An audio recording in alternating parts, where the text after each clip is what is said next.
Ayah sudah tiada, apakah janjinya masih harus ditepati? Shalom saudaraku yang dikasihi Tuhan, banyak orang mudah berjanji di saat orang yang dikasihi masih hidup. Tetapi saat mereka sudah tiada, seringkali mulai ragu. Apakah masih perlu dilakukan? Apalagi saudara, kalau hati sedang sedih, keadaan sulit, atau harus mengorbankan banyak hal. Yusuf menghadapi hal seperti itu. Ayahnya Yakub baru saja meninggal, meski hatinya sangat hancur, meski ia sudah menjadi orang yang paling berkuasa di Mesir, ia tidak melupakan pesan akhir dari ayahnya. Ia memilih untuk tetap menepati janjinya sampai tuntas. Lewat kisah ini saudara, kita diajak untuk belajar iman yang nyata, bukan hanya percaya pada janji Tuhan, tetapi juga setia menjalankan janji saat orang yang menitipkannya sudah tiada. Sebelumnya mari kita bersatu dalam doa. Bapa yang setia, terima kasih karena Engkau tidak pernah melupakan janjimu kepada kami. Bukalah hati kami ya Tuhan di saat merenungkan firman-Mu ini, supaya kami belajar menghargai setiap pesan, menjaga amanah dan setia melakukan apa yang benar. Dalam nama Tuhan Yesus kami berdoa. Amin. Saudaraku, mari kita baca Kejadian 50 ayat 1-9. Lalu Yusuf merebahkan dirinya, mendekap muka ayahnya serta menangisi dan mencium dia. Dan Yusuf memerintahkan kepada tabib-tabib, yaitu hamba-hambanya, untuk merempah-rempahi mayat ayahnya. Maka tabib-tabib itu merempah-rempahi mayat Israel.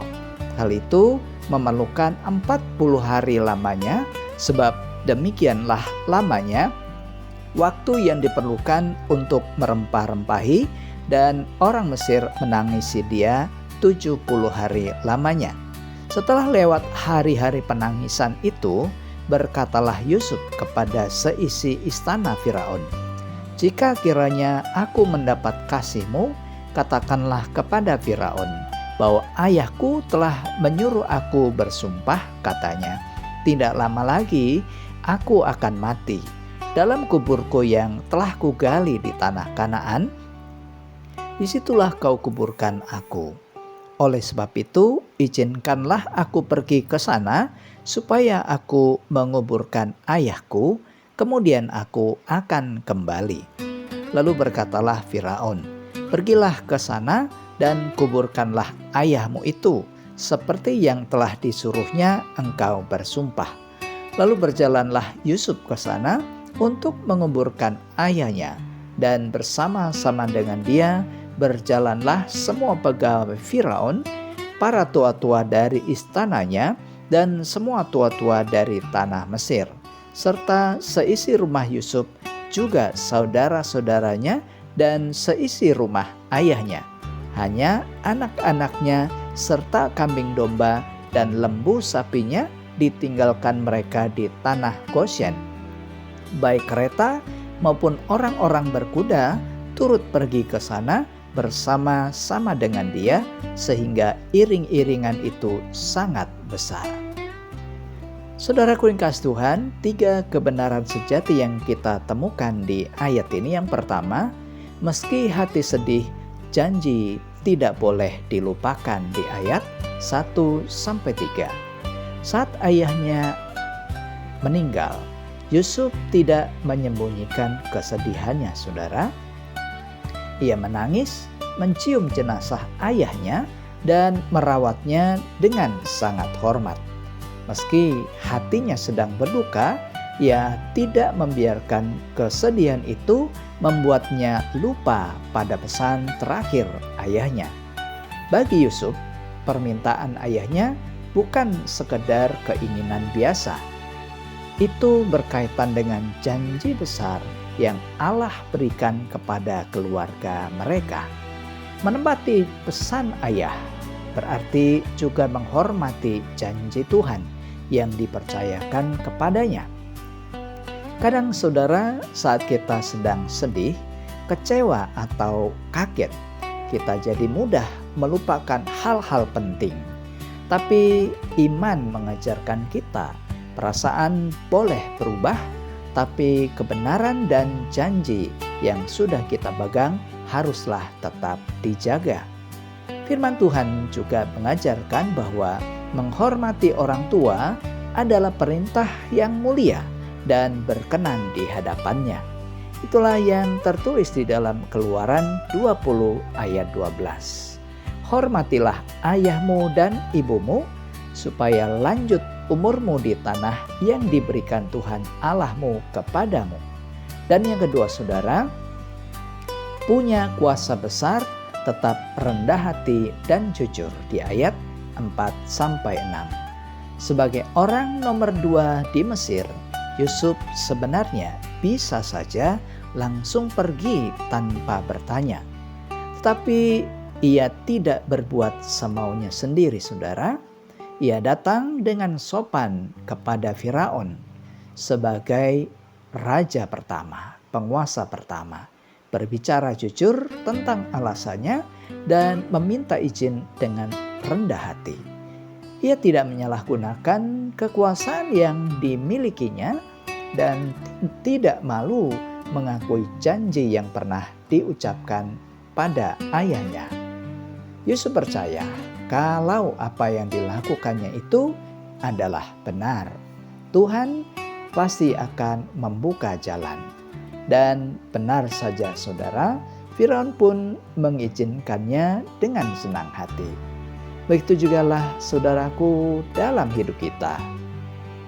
Apapun kedudukan atau keadaan kita, orang yang takut Tuhan akan selalu bertindak jujur, sopan dan bertanggung jawab. Kekuasaan atau kemampuan bukanlah alasan untuk melanggar aturan atau juga melupakan janji. Firman Tuhan juga menegaskan dengan kuat saudara bahwa orang yang hidup jujur akan berjalan dengan aman dan benar. Itulah yang tertulis di dalam Amsal 10 ayat 9. Orang yang berjalan jujur berjalan dengan aman, tetapi orang yang memutar belikan jalannya akan diketahui. Dan yang ketiga saudara, kesetiaan kita menjadi contoh bagi banyak orang di ayat 7-9. Yang luar biasa dari bagian firman Tuhan ini, rombongan yang ikut mengantar jenazah bukan hanya keluarga saja saudara, semua pejabat tinggi, pemuka negeri Mesir, serta pasukan raja pun ikut bersama-sama. Rombongannya sangat besar dan mulia. Hal itu membuktikan bahwa kesetiaan Yusuf begitu nyata. Sampai orang yang belum mengenal Tuhan pun juga menghargai dan menghormatinya. Satu sikap setia yang ia tunjukkan ternyata bisa menggerakkan hati banyak orang untuk melihat kebaikan Tuhan. Demikian juga dalam hidup kita ini saudara, saat kita setia melakukan apa yang benar, hidup kita akan menjadi terang, menjadi berkat lewat perbuatan kita. Orang lain pun bisa melihat betapa baik dan mulianya Allah yang kita sembah di dalam nama Yesus. Dalam Matius 5 ayat 16, Tuhan Yesus juga mengajak kita untuk bersinar seperti terang, supaya orang lain pun melihat perbuatan baik dan memuliakan Tuhan. Demikianlah hendaknya terangmu bercahaya di depan orang, supaya mereka melihat perbuatanmu yang baik dan memuliakan Bapamu yang di sorga. Karena itu saudara, mari kita pelihara rasa hormat dan ingatlah pesan baik dari orang tua serta leluhur iman kita. Tetaplah menepati janji yang sudah kita ucapkan baik kepada Tuhan maupun kepada sesama dengan tulus dan bertanggung jawab. Jadilah orang yang setia sehingga hidup kita menjadi contoh dan berkat bagi orang-orang di sekitar kita. Mari kita berdoa. Bapa yang penuh kasih, kami bersyukur karena Engkau selalu setia menepati janji-Mu. Tolonglah kami ya Tuhan, supaya kami pun juga menjaga amanah, bertindak jujur dalam segala hal, dan tidak mudah menyerah meskipun keadaan sedang sulit. Biarlah setiap langkah kami yang taat selalu membawa kemuliaan bagi nama-Mu. Berkatilah saudaraku yang membaca dan merenungkan firman Tuhan di hari ini dalam hidup sehari-hari, dalam studinya, dalam rumah tangganya, dalam pekerjaan, bahkan juga di dalam pelayanannya. Dalam nama Tuhan Yesus kami berdoa. Amin. Nah saudaraku, mari arahkan hati dan terimalah berkat Tuhan.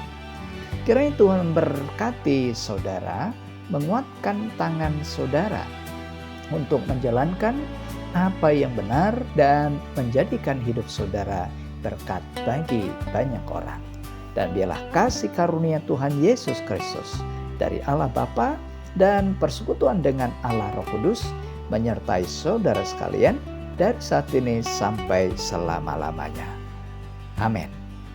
Menjalankan janji bukan sekedar kewajiban, melainkan bukti iman yang nyata bahwa kita percaya Allah yang berjanji adalah Allah yang pasti menggenapi segala sesuatunya. Jika membutuhkan doa, konseling, atau percakapan pribadi, saudara bisa hubungi nomor yang ada pada video ini. Demikian firman Tuhan hari ini saudara. Terima kasih, selamat beraktivitas. Tuhan Yesus memberkati dan sampai jumpa pada seri renungan SKS berikutnya. Shalom.